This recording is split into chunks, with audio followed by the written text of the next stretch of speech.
There is a quiet moment that almost every human being has experienced. It happens so naturally, so silently, that we rarely notice it while it is happening. Imagine waking up on a peaceful morning. The sunlight gently fills your room. You make yourself a warm cup of coffee. Perhaps you sit by the window. For a few precious moments, everything feels enough. Your life may not be perfect. There are still bills to pay, dreams you haven't reached, questions you cannot answer, yet somehow, your heart feels light. There is nothing extraordinary about this morning, and perhaps that is exactly why it feels so peaceful. Then, almost without thinking, you reach for your phone. Just one quick look, only a minute.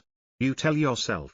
You open social media. The first photo shows an old classmate standing beside a beautiful new house. The next post is from someone your age celebrating another promotion. A smiling couple shares pictures from a vacation on an island you've always dreamed of visiting. Another friend announces the birth of their child. Someone else finishes a marathon. Another receives an award. Another buys a luxury car. None of these people are talking to you. None of them are criticizing you. None of them are telling you that your life is not enough.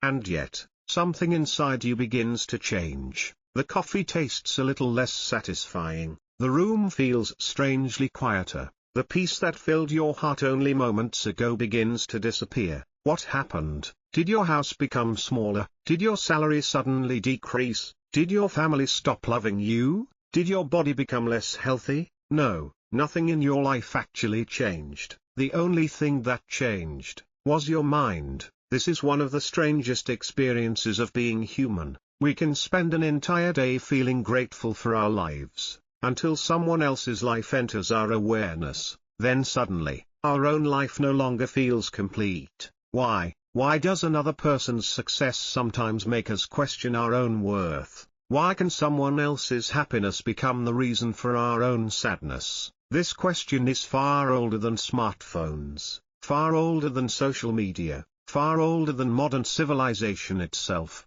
More than 25 centuries ago, the Buddha observed this same pattern within the human mind. He saw kings comparing themselves to neighboring kings, merchants comparing their wealth, scholars comparing their knowledge, monks comparing their spiritual progress, parents comparing their children, children comparing themselves with friends. Although the world has changed beyond recognition, the human mind has remained remarkably similar. The Buddha understood something that modern psychology is only beginning to explain in greater detail. The suffering was never created by another person's success. It was created by the story we quietly began telling ourselves after seeing it. Perhaps the most dangerous comparisons are not the loud ones. They are the silent whispers that arise unnoticed. I'm behind. I should have achieved more by now. Everyone else seems happier. What is wrong with me? These thoughts rarely arrive like storms. They arrive like tiny drops of rain.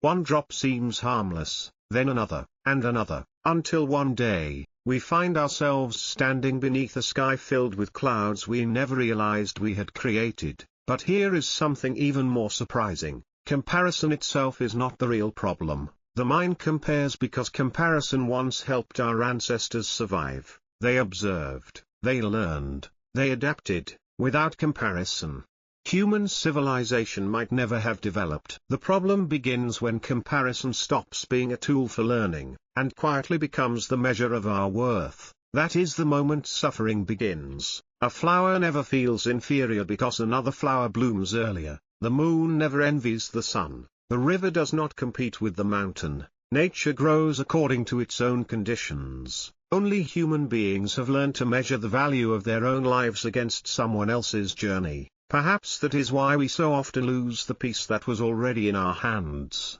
Today, we will begin exploring one of the deepest habits of the human mind, not to judge it, not to fight it, but to understand it, because according to the Buddha, what we truly understand, no longer has the power to control us, and perhaps, by the end of this journey, you may discover that the person you have been competing with all along, was never other people, it was an idea, quietly created within your own mind. Have you ever noticed that no one ever sat us down and taught us how to compare ourselves with other people, and yet, almost everyone does it? No school has a subject called comparison. No parent looks into the eyes of their child and says, "One day, I hope you spend your life measuring yourself against everyone around you." No teacher encourages students to lose sleep because someone else received a higher score. No friend sincerely wishes for another friend to feel inadequate, and still, comparison quietly becomes one of the strongest forces shaping our lives. It begins much earlier than we realize. Imagine a small child learning to draw. She holds up her picture with excitement. To her, it is beautiful. She smiles because she created something with her own hands. Then an adult says, "Look at your brother's drawing." Nothing has changed about her picture. The colors are the same, the lines are the same, her effort is the same, but suddenly, the joy she felt begins to disappear, not because the drawing became worse, but because it now exists beside another drawing. This is how comparison quietly enters the human heart, not through cruelty, but through ordinary moments. As children, we compare our grades, later, our appearance, then our income, our careers, our relationships, our homes, our children, even our happiness. The competition never really ends, it simply changes its clothes. When we are young, we wish to be the smartest person in the classroom. As adults, we wish to be the most successful person in the office. As we grow older, we compare families, health, retirement, and even the lives our children have built. The finish line keeps moving, and because it keeps moving, peace keeps moving with it. Modern psychology has a name for this tendency. It is called social comparison theory. In the 1950s, psychologist Leon Festinger suggested that human beings naturally evaluate themselves by comparing with others. When there is no clear way to measure our own progress, we look sideways. We ask silent questions. Am I doing well? Am I attractive enough? Am I successful enough? Am I living the right life? These questions seem harmless, but notice something subtle. None of them asks, "Who am I becoming?" Instead, they ask, "How do I look compared with someone else?" There is a profound difference between those two questions. One leads inward, the other keeps pulling us outward. The Buddha understood this long before psychology gave it a name. He observed that the restless mind is always searching for something outside itself. It searches for praise, for recognition, for certainty, for proof that it is worthy. And because these things depend on other people, the mind can never truly rest. Imagine carrying a mirror everywhere you go, not to see your own face, but to see everyone else's. Every time someone walks past, you immediately ask, "Do they have more than I do? Are they happier? Am I falling behind?" After years of doing this, you may forget that the mirror was never meant to judge your value. It was only reflecting passing images. Yet we mistake those reflections for truth. Perhaps that is why comparison is so exhausting, not because life itself is exhausting, but because we are trying to run a race that has no finish line. There will always be someone richer, someone wiser, someone younger, someone more talented, someone more admired. If our peace depends on reaching the top of every comparison, then peace will always remain just beyond the next achievement. The Buddha once taught that craving is like drinking salty water. The more you drink, the thirstier you become. Comparison works in much the same way. Each victory feels satisfying, for a moment, then the mind quietly finds another person to compare with, another mountain to climb, another standard to reach, another reason to believe. Not yet, and perhaps this is the greatest illusion of all. We believe comparison is helping us improve. Sometimes it does, but more often, it convinces us that our worth is always waiting somewhere in the future, never here,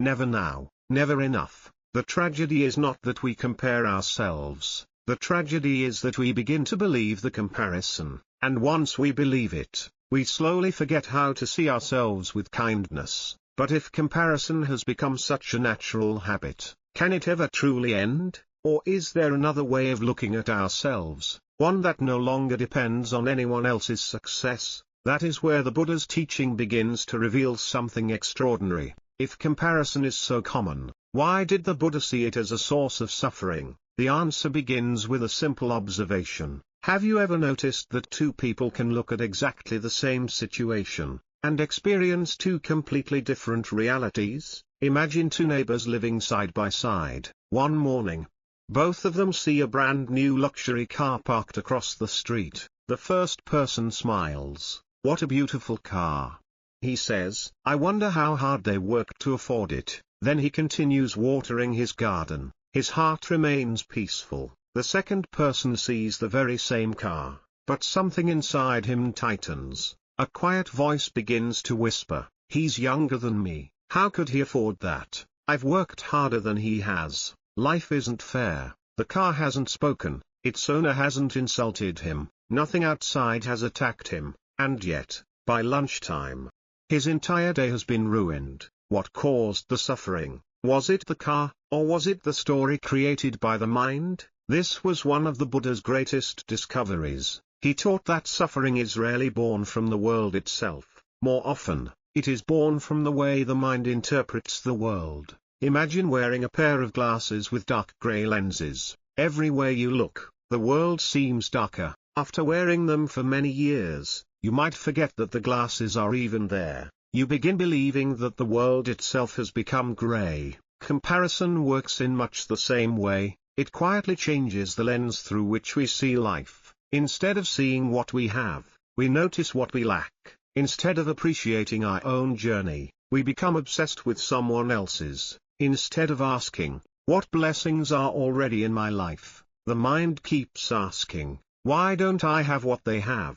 Little by little, gratitude disappears, not because life becomes worse, but because attention has moved elsewhere. The Buddha described the human mind as something that constantly reaches outward. It reaches for pleasure, for praise, for possessions, for recognition, for certainty. It believes that if it can just acquire one more thing, then peace will finally arrive. But each time the mind reaches, it creates another distance between itself and the present moment. Imagine trying to fill a bucket with water, but the bucket has a tiny hole in the bottom. No matter how much water you pour in, it never stays full. For a moment, you feel satisfied. Then the water slowly disappears, so you pour in more, and more. Eventually, you begin believing the solution is to find even more water. Rarely do you stop to ask, what if the problem isn't the amount of water? What if the bucket itself needs attention? Comparison is like pouring more water into a leaking bucket. Every achievement brings temporary happiness, a promotion, a new phone, a larger house, more followers, more compliments. For a little while, the bucket feels full, then someone else appears with something even greater. The hole opens again, the emptiness returns. Modern psychology calls this the hedonic treadmill. The Buddha described the same pattern over 2,000 years ago using different words. He taught that desire never says, "Enough." It always whispers, "Just a little more." This is why comparison becomes such a clever prison. Its walls are invisible, its door is unlocked, and yet, millions of people spend their entire lives inside it, not because anyone forced them there, but because the mind keeps convincing them that freedom lies just beyond the next achievement. There is an old Buddhist story about a hungry ghost wandering through the world. Its stomach was enormous, its mouth was as small as the eye of a needle. No matter how much food surrounded it, it could never eat enough to satisfy its hunger. Whether the story is taken literally or symbolically, it reflects something deeply human. Many of us live exactly the same way, not starving for food, but starving for validation, for approval, for the feeling that we are finally enough. Every compliment feeds us for a moment, every success brings relief, for a day, perhaps a week. Then the hunger quietly returns, and we begin searching again. The Buddha never said that success is wrong. He never taught that wealth, achievement, or recognition are evil. What he questioned was something much deeper. He asked, if your happiness depends on always having more than someone else, can it ever truly last? It is a question worth sitting with, because perhaps the prison was never built by society. Perhaps it was built one comparison at a time, inside our own minds, and if that is true, then the key has been with us all along. But before we can use that key, we must first understand why the human mind keeps chasing a race that has no finish line. Only then can we begin to discover a different way of living, one that is rooted not in comparison, but in genuine freedom. Imagine standing at the starting line of a race. Around you are hundreds of runners. Some are younger, some are older, some are stronger, some have trained for years. The sound of the starting horn echoes through the air. Everyone begins to run. At first, the race feels exciting. You focus on your own steps, your breathing, the rhythm of your body. For a while, there is even joy in the movement itself. But then, you glance to your left. Someone is already ahead of you. You look to your right. Another runner seems effortless, as if the race means nothing to them. Without realizing it, your attention shifts. You are no longer running your own race. You are running theirs. Your heartbeat becomes faster. Your breathing becomes heavier, not because the road has changed, but because your mind has. This is how comparison quietly steals peace. It distracts us from the path beneath our own feet. Instead, it forces us to stare at everyone else's. The Buddha often reminded his disciples that every being walks according to different causes and conditions. Think of a bamboo forest. Walk through it carefully. You will notice something beautiful. No two bamboo stalks are exactly the same height. Some rise quickly toward the sky, others grow slowly, some bend gracefully in the wind, others remain perfectly straight, yet none of them is trying to become another bamboo. Each one grows according to the soil beneath it, the rain it receives, the sunlight it enjoys, the season in which it began. Nature never apologizes for growing at different speeds. Only human beings believe they should all bloom at the same time. A young entrepreneur becomes a millionaire at 25. Someone else discovers their purpose at 50. One person finds love early, another finds it after decades of loneliness. Some recover from failure quickly, others spend years learning to stand again. And yet, we continue asking ourselves one painful question: why am I not where they are? Perhaps the better question is this: why do I assume our journeys were ever meant to be identical? In Buddhism, there is a teaching known as karma. Many people misunderstand this word. They imagine it as a system of reward and punishment, as though life were keeping score. But karma is much subtler than that. It reminds us that every moment we experience is influenced by countless conditions: our family, our health, our education, our choices, the opportunities we received, the hardships we endured, the people who helped us, the mistakes that shaped us. No two lives are built from exactly the same conditions, so why do we expect the same outcomes? Imagine planting two seeds. One falls into rich soil beside a flowing river, the other lands among dry rocks. Months later, one has grown into a tall tree, the other remains small. Would we call the smaller seed a failure, or would we recognize that it has faced a completely different world? The Buddha encouraged people to look beyond appearances, because appearances reveal the fruit, but rarely the roots. When we compare ourselves with another person, we usually compare our entire life with only the visible part of theirs. We see the successful business, but not the years of uncertainty. We admire the confident speaker, but not the countless moments of self-doubt. We envy the peaceful monk, but not the decades of discipline that shaped his mind. Social media has made this illusion even stronger. We scroll through carefully selected moments: a graduation, a wedding, a promotion, a new home, a smiling family. Rarely do we see the arguments, the anxiety, the loneliness, the fear of failure, or the nights spent wondering whether everything will fall apart. We compare our behind-the-scenes reality with someone else's carefully edited highlights. No wonder the comparison feels unfair. It was never an honest comparison to begin with. The Buddha once asked his followers to observe the mind as if they were watching clouds pass across the sky. Some clouds are dark, others are bright, some disappear quickly, others linger for hours, but the sky itself remains untouched. In the same way, Thoughts of comparison may arise. I am behind, I am not enough, they are better than me. These thoughts appear, they stay for a while, then they leave. The problem begins when we mistake passing thoughts for permanent truths. A single cloud does not become the sky. A single thought does not become who you are. Perhaps the deepest tragedy is not that we compare ourselves, it is that we allow those comparisons to define our identity. A number in a bank account becomes our value, a job title becomes our worth, the opinions of strangers become the measure of our success. Little by little, we hand our happiness to people who never asked to hold it, and once our happiness depends on their achievements, our peace is no longer our own.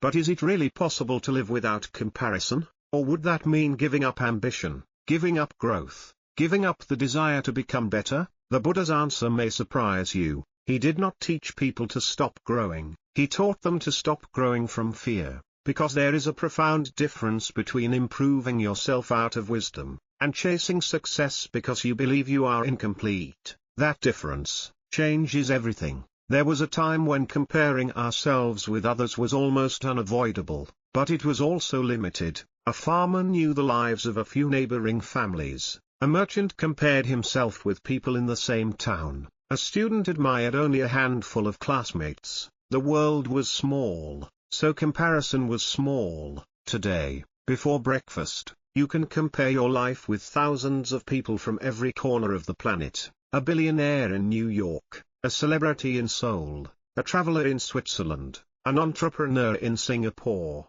a fitness model in California, a young couple celebrating their wedding in Paris, a family enjoying the perfect sunset in Bali. Within a few minutes, your mind has traveled farther than any human being in history could have imagined. But while technology has connected the world, it has also connected us to an endless stream of lives that were never meant to become the standard by which we judge our own. Imagine walking into a library, millions of books surround you, each one tells a different story. Would it make sense to open one page from one book, another page from another, a third page from somewhere else, and then conclude that your own story is somehow behind? Of course not. Every book has its own beginning, its own struggles, its own ending, yet this is exactly what the human mind does every day. We compare the beginning of our journey with someone else's middle chapter. We compare today's uncertainty with another person's greatest achievement,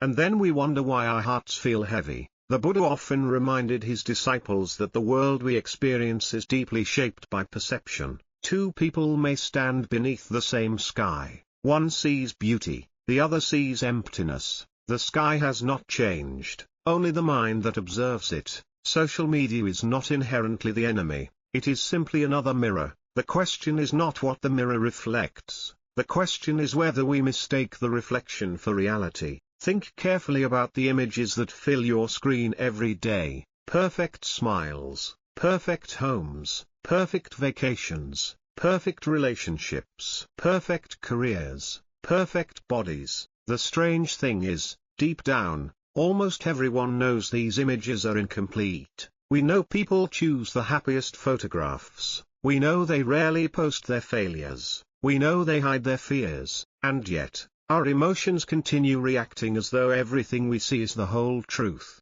This reveals something profound. The mind does not suffer because it lacks intelligence, it suffers because it becomes attached to appearances. More than 2,000 years ago, the Buddha described this tendency using the word maya, illusion, not illusion in the sense that the world does not exist, but illusion in the sense that we mistake appearances for ultimate reality. A rainbow is beautiful, but if you spend your entire life trying to capture it, you will never succeed. The rainbow is real, your misunderstanding of it creates the suffering. In the same way, success is real, beauty is real, wealth is real, achievement is real, but the belief that possessing these things will permanently complete us, that is the illusion. Modern neuroscience offers an interesting perspective. Every time we encounter something new, exciting, or socially rewarding, the brain releases dopamine. This chemical encourages us to seek more.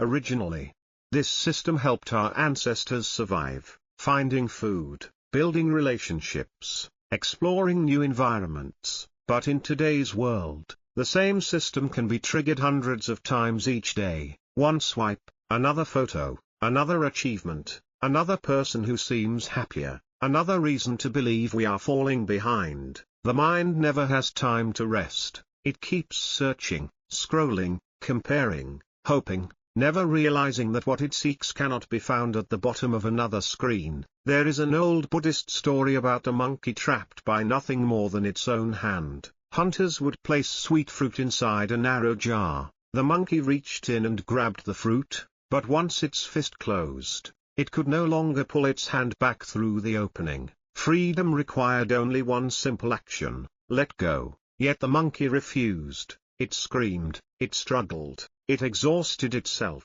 not because the jar was stronger than the monkey, but because desire was stronger than wisdom. Sometimes, we are not so different. We cling to recognition, to status, to admiration, to the image of becoming someone extraordinary, and in doing so, we become trapped by dreams that were never meant to define our worth. The Buddha never suggested abandoning the world. He did not tell people to stop working, stop creating, or stop pursuing meaningful goals. Instead, he invited them to ask a quieter question: who would you be, if no one were watching? Would you still choose the same work? Would you still chase the same dreams? Would you still measure success in the same way? Or have you unknowingly spent years living for an audience that was never truly judging you? Perhaps the greatest illusion is not social media, nor wealth, nor success. Perhaps the greatest illusion is believing that someone else's life has the power to determine the value of your own.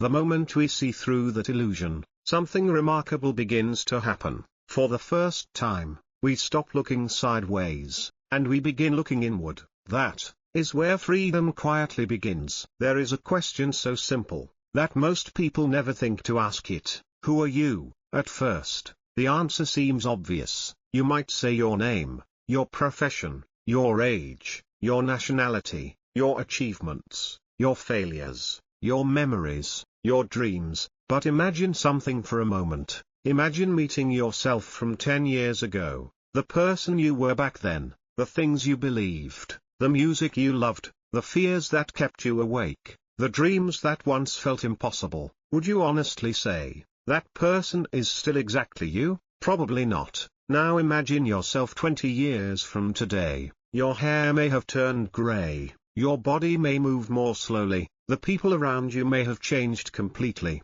your priorities, your opinions, your ambitions, may all be different. So which version is the real you? The child, the teenager, the ambitious young adult, the successful professional, the aging parent, or the person who has not yet appeared? The Buddha asked this question more than 25 centuries ago, not to confuse people, but to free them, because he noticed something extraordinary. Human beings spend enormous amounts of energy protecting an identity that is constantly changing. Imagine building a sand castle on the beach. You work carefully, every tower is shaped with patience, every wall is built with pride. You step back and admire your work. Then, the tide begins to rise. At first, only a tiny wave touches one corner. You repair it, another wave comes, you rebuild. Soon, larger waves arrive. You work harder. Eventually, the entire castle disappears beneath the sea. Now ask yourself, was the ocean cruel, or was the sand castle always temporary? Much of our suffering comes from treating temporary things as though they were permanent. We become attached to youth. Even though every day the body changes, we become attached to beauty. Even though beauty naturally transforms with time, we become attached to success. Even though every career rises and falls, we become attached to praise. Even though opinions change like the weather, then, when life does exactly what life has always done, we feel betrayed, not because life deceived us, but because we expected permanence where none could be found. The Buddha called this misunderstanding one of the deepest roots of suffering. Not because we own things, not because we have relationships, not because we enjoy success, but because somewhere inside, we quietly whisper, "This is me, this is mine, this must never change." Imagine carrying a backpack from childhood, At first, it contains only a few small stones. One stone is labeled, "I must be the smartest," another, "I must be successful," another, "People must admire me." As you grow older, you keep adding more, "I must never fail, I must always look strong, I must earn more than my friends, I must prove my worth." Year after year, the backpack becomes heavier. Eventually, you forget that you are carrying it. You simply conclude that life itself is exhausting. But what if life was never the weight? What if the backpack was? This is what comparison quietly does. Every time someone else succeeds, another stone is added. Every criticism, another stone. Every unrealistic expectation, another stone. Every attempt to become someone you think the world will admire, another stone. And one day, you wonder why happiness feels so difficult, not realizing you have been climbing every mountain with a burden no one asked you to carry. There is a beautiful story told in the Buddhist tradition. A monk was once insulted repeatedly by a man filled with anger. The man shouted, he mocked him, he tried everything to provoke a reaction, but the monk remained calm. Finally, the man asked, "Why aren't you angry?" The monk smiled gently. "If someone offers you a gift," he said, "and you do not accept it, to whom does the gift belong?" The man answered, "To the person who offered it." The monk nodded. "Then I choose not to accept your anger." Think about that for a moment. The monk did not protect his pride, he did not defend an image, he did not feel the need to prove himself, because there was no rigid identity demanding protection. Now imagine living like that. Imagine hearing criticism, without believing it defines you. Imagine witnessing another person's success, without feeling that it diminishes your own. Imagine making mistakes, without concluding that you are a failure. Imagine growing older, without fearing that your value is disappearing. This is not indifference, it is freedom. Modern psychology tells us that the healthiest people tend to have a flexible sense of self. They adapt, they learn, they change. They do not cling tightly to one fixed identity. The Buddha discovered the same truth centuries earlier. The self is not a statue carved from stone, it is more like a river, always flowing, always changing, never exactly the same from one moment to the next. And perhaps, this is the deepest reason comparison causes so much pain, because we are trying to compare two rivers that never stop changing. Two lives shaped by different conditions, two journeys that can never truly be measured against one another. The moment we stop asking, who is better, and begin asking, what kind of person am I becoming, something inside us becomes lighter, not because the world has changed, but because we are no longer carrying the impossible burden of proving that we are enough. For perhaps, the greatest freedom is not becoming someone greater than everyone else. It is finally realizing that you never needed to become anyone other than the person you are continuously growing into. There is an old saying in Buddhism, the one who constantly looks into another person's bowl will never truly taste the food in his own. At first, it sounds like a simple proverb, but hidden inside these few words is a truth that has the power to change an entire life. Long ago, during the time of the Buddha, there lived two young monks. They entered the monastery on the same day, they wore the same robes, ate the same food, slept on the same wooden floor, listened to the same teachings. From the outside, their lives appeared almost identical, but inside, their minds were completely different. The first monk spent each day quietly observing himself. When anger appeared, he noticed it. When jealousy appeared, he noticed that too. When pride arose, he smiled gently and returned to his breath. He never expected himself to become enlightened overnight. He simply tried to become a little wiser than he had been yesterday.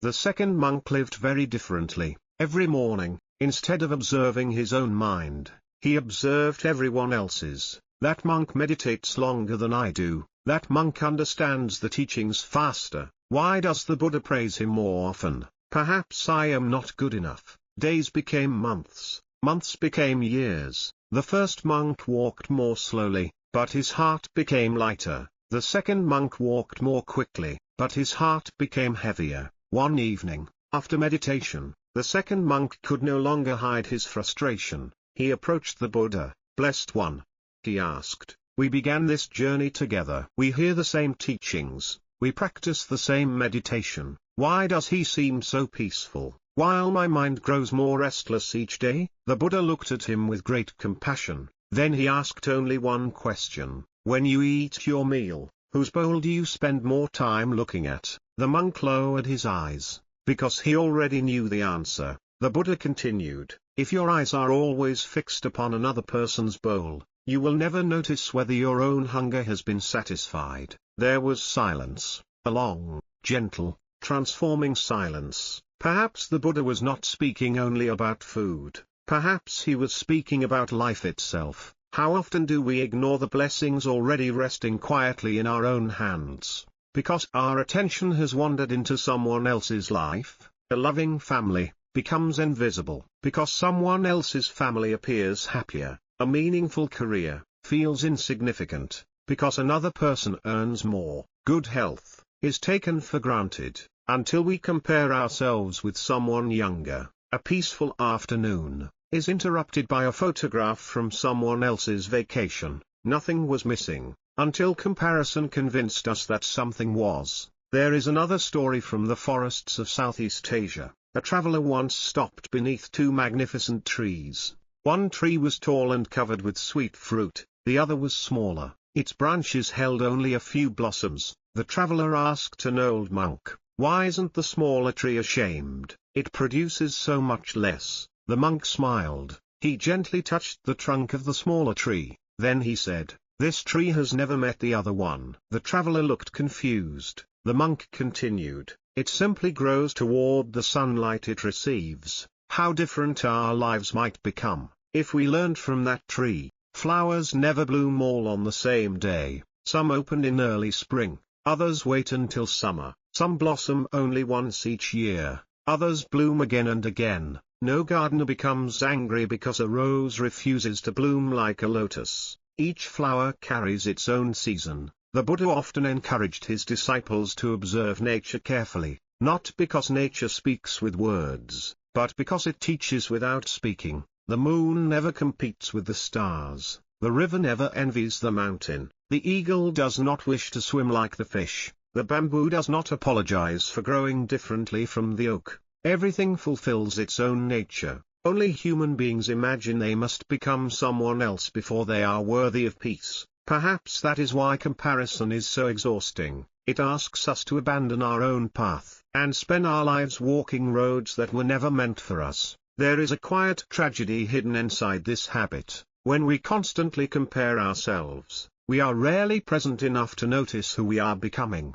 Imagine climbing a beautiful mountain. Every few steps, you stop, not to admire the view, but to see how far everyone else has climbed. Eventually, you reach the summit, but you cannot remember the journey. You missed the bird's song, the cool morning air, the changing colors of the sky, the quiet strength your own legs developed along the way. You arrived, but you never truly lived the climb. Isn't that how many people experience life? Always chasing, always measuring, always wondering whether someone else is ahead. The Buddha never promised that life would be free from challenges. He never said there would be no success, or failure, no gain, or loss. Instead, he offered something far more precious. He showed that peace is not found at the end of comparison. Peace begins the very moment comparison is no longer needed. Maybe that is why the happiest people are so difficult to understand. They still work hard,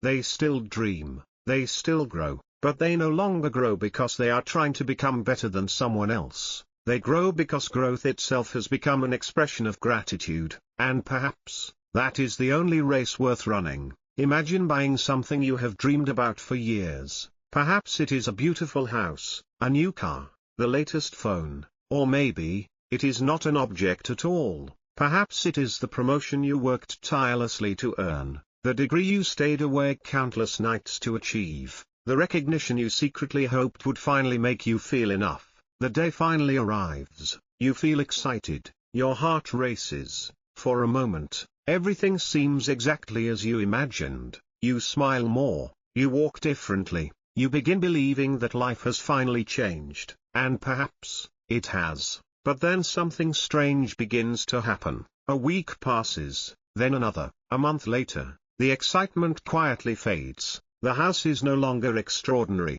The car becomes ordinary transportation. The promotion becomes another routine responsibility. The applause grows silent. Life returns to normal. You begin searching again. Another goal, another achievement, another version of yourself that promises lasting happiness. Have you ever wondered why this happens? Why do the things we once desperately wanted lose their power so quickly? Modern neuroscience offers an interesting answer. Deep inside the brain lives a chemical messenger called dopamine. Many people believe dopamine creates happiness, but that is not entirely true. Dopamine is not the chemical of satisfaction, it is the chemical of pursuit. It motivates us to move, to search, to explore, to chase. Thousands of years ago, this system helped our ancestors survive. Imagine living in a forest. You wake before sunrise. There is no refrigerator, no supermarket, no guarantee that food will appear today. If your brain did not encourage you to search,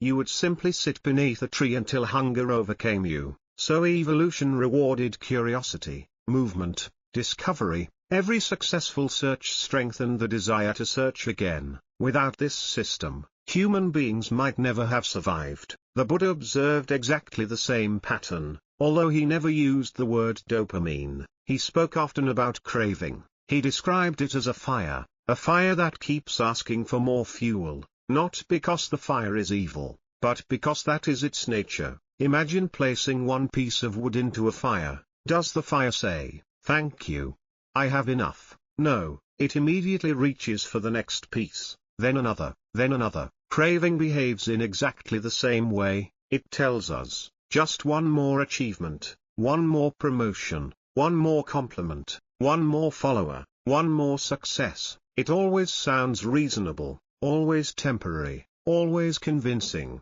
But have you noticed, the promise never changes, only the object changes. When you were a child, perhaps you wanted a new toy, then you wanted better grades, then admission to a good university, then a successful career, then financial security, then a larger home, then early retirement. The destination keeps changing, yet the feeling inside remains strangely familiar. When I reach the next milestone, then I will finally be happy. But the next milestone quietly becomes the next beginning. The Buddha saw this cycle everywhere, not only among ordinary people, but also among kings. History is filled with rulers who possessed unimaginable wealth, golden palaces, armies beyond counting, power over entire nations, yet many of them still feared losing everything they already had. If wealth alone created peace, why were so many kings unable to sleep? If fame alone created fulfillment, why do so many famous people continue searching for something they cannot name?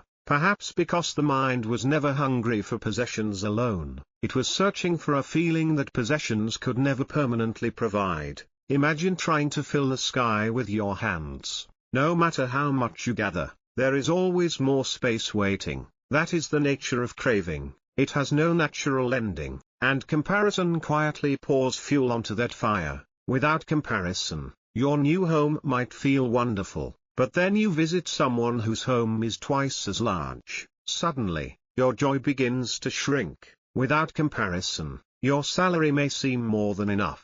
Then a colleague receives a raise. Now what once felt like abundance suddenly feels like scarcity. Nothing has changed in your bank account, only the direction of your attention. The Buddha repeatedly reminded his followers that attention is one of the most powerful forces in the human mind. Where attention goes, experience follows. If attention rests constantly upon what is missing, life begins to feel incomplete. If attention rests upon gratitude, even ordinary moments become extraordinary. This is why two people can live almost identical lives, yet experience completely different worlds. One spends each day counting what others possess, the other spends each day appreciating what already exists. One believes happiness is always somewhere ahead, the other quietly discovers that peace has been sitting beside them all along. There is a Zen story about a traveler crossing a river. He spent years searching for a priceless jewel. He climbed mountains,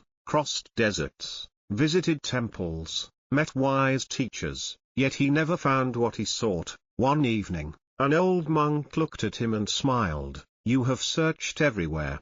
The monk said, "But have you ever looked inside the pocket of the robe you have worn every day?" The traveler reached into his robe. There, hidden all along, was the jewel. Perhaps this story is not about treasure, perhaps it is about us. So many of us spend our lives searching outside ourselves for the feeling of enough success, enough admiration, enough wealth, enough recognition, never realizing that the deepest peace was never waiting at the end of comparison, it was quietly waiting beneath it. The Buddha did not teach people to stop achieving, he taught them to stop believing that achievement alone could answer the deepest longing of the human heart, because that longing is not asking for more. It is asking for freedom, and perhaps, the greatest freedom is not having everything the world can offer, but finally realizing that your heart no longer depends upon having it. Imagine carrying a heavy backpack every day. At first, you barely notice it. You have carried it for so long that it feels like part of your body. Then one day, someone gently asks, "What would happen if you put it down?" For a moment, you do not even know how, because you have forgotten what it feels like to walk without the weight. Comparison is much like that backpack. It becomes so familiar that we mistake it for our personality. We think, "This is simply who I am," but the Buddha believed something very different. He believed that every habit of the mind, no matter how old, can be transformed, not overnight, not through force, but through gentle awareness, repeated again and again. So how do we begin? Perhaps not by trying to become a completely different person. Perhaps we begin with small practices, quiet enough to fit into ordinary life. The first practice: notice the moment comparison begins. Most of us become aware only after comparison has already stolen our peace.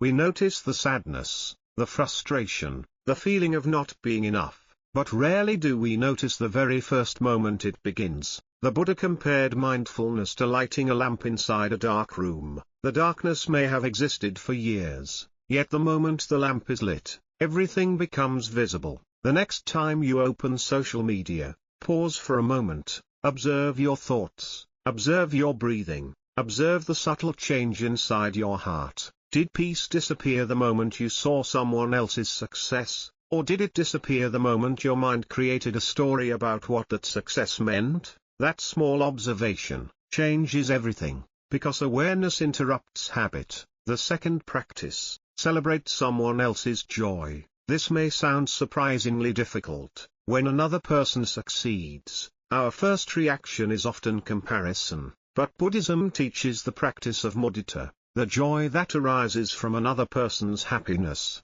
Imagine attending a friend's graduation. Would your own education become less valuable simply because they received a diploma? Of course not. Life is not a candle that grows dim by lighting another flame. It is more like a sunrise. One person's light never steals another's. When you sincerely celebrate another person's success, something remarkable happens. Envy begins losing its grip, not because the other person has changed, but because your own heart has become more spacious. The third practice: return to gratitude. There is a quiet exercise that many monks have practiced for centuries. Before sleeping, they simply reflect upon what already exists: a healthy body, a meal shared with loved ones, clean water, fresh air, a peaceful conversation, the opportunity to learn, another sunrise. None of these things feels extraordinary, until the day they disappear. Modern psychology has reached a similar conclusion. Research repeatedly shows that gratitude changes the way we experience life, not because our circumstances suddenly improve, but because our attention shifts. Remember, attention is like sunlight: whatever it touches, grows. If attention rests only upon what is missing, dissatisfaction grows. If attention rests upon what is already present, contentment quietly begins to bloom. The fourth practice: measure growth against yesterday's self. Imagine planting a small tree. Would you pull it from the soil every morning to compare it with the tallest tree in the forest? No, you would simply water it, protect it, trust the process. Yet many of us do exactly the opposite with our own lives. We measure our beginning against someone else's destination. The Buddha encouraged his disciples to observe their own progress with patience, not asking, "Am I better than others?" but asking, "Am I becoming kinder, more patient, more honest, more peaceful than I was yesterday?" These are the questions that nourish genuine growth, because they direct attention inward, where true transformation begins. The fifth practice: spend time in silence. The modern world is astonishingly loud. Notifications, advertisements, conversations, news, opinions, music, endless scrolling. Every moment, something competes for our attention. But beneath all that noise, there is another voice, a quieter one that comparison often drowns out. The Buddha spent long hours in silence, not to escape the world, but to hear the mind more clearly. You do not need a monastery to experience this, perhaps just 10 quiet minutes. Sit by a window, walk beneath the trees, leave your phone behind, watch your breath, listen to the wind, allow your thoughts to come and go, without chasing them. At first, your mind may feel restless. That is perfectly natural. A lake disturbed by constant wind cannot immediately become still, but when the wind softens, the water reflects the sky once again. The mind is no different. Peace does not arrive because we force it. Peace appears when we stop disturbing it. Perhaps that is the greatest misunderstanding of all. We spend years searching for peace somewhere outside ourselves. A better career, a better relationship, a better version of who we think we should become. Yet peace has always been remarkably humble. It waits patiently, beneath every breath we are willing to notice. These 5 practices will not remove every difficult emotion. There will still be moments when comparison returns, moments when envy quietly whispers, moments when self-doubt appears without invitation. That is part of being human. The goal was never to create a perfect mind. The goal is to create a mind that knows how to return home.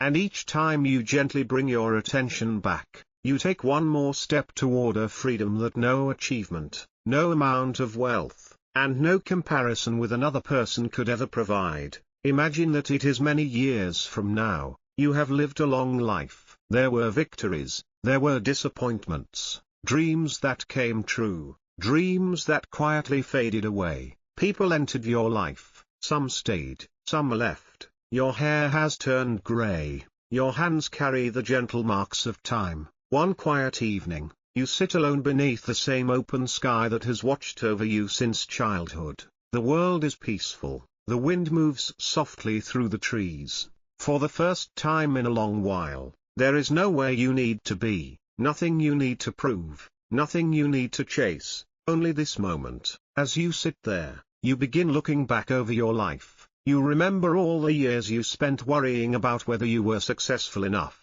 whether you earned enough, whether you looked good enough, whether people admired you, whether you were falling behind. You smile gently, not because those worries were foolish, but because they now seem so small. The people you once compared yourself to, have all continued on their own journeys. Some became richer, some became poorer, some found happiness. Some struggled quietly behind smiles that no one could see. Life carried everyone in different directions, and suddenly, you realize something that had been true all along. No one was ever walking your path, not a single person. The road beneath your feet belonged only to you. Perhaps that is why comparison was always impossible. It asked you to measure one unique life against another unique life, like asking the ocean to become a mountain, or the moon to compete with the sun. Nature has never demanded such things, only the human mind does. The Buddha once said that every person is the heir to their own actions, not to another person's achievements, not to another person's possessions, not to another person's reputation, but to the choices they make, moment by moment, day by day. This means that your life has never truly been shaped by how far ahead someone else appeared to be. It has been shaped by the direction of your own next step. There is a story told in many Buddhist traditions about a traveler who carried a lantern through a dark forest at night. The lantern did not illuminate the entire path. It revealed only a few steps ahead. At first, The traveler became anxious. How can I possibly reach the end of the forest if I cannot see the whole road? An old sage smiled and replied, you do not need to see the whole journey, you only need enough light for your next step. The traveler continued walking, step by step, hour by hour. Eventually, without ever seeing the entire road, he emerged from the forest. Life is much the same. We spend so much energy wondering where everyone else is going, that we forget to notice the light already guiding our own next step. Perhaps wisdom has never been about seeing farther than everyone else. Perhaps wisdom is simply trusting the path beneath your own feet. Imagine returning to the opening of this conversation, that quiet morning, a cup of coffee resting beside you, the sunlight entering through the window, your phone in your hand. You begin scrolling, someone else's promotion, someone else's vacation, someone else's success, someone else's perfect life. But this time, something is different. You smile, not because your life has suddenly become perfect. Smile at it, let it pass like a cloud across the open sky, and in that quiet space, we begin to discover something extraordinary, a peace that does not depend upon applause, a confidence that does not require comparison, a happiness that does not wait for perfection, because true freedom is not found in becoming better than everyone else. It is found in finally becoming at peace with the person you already are,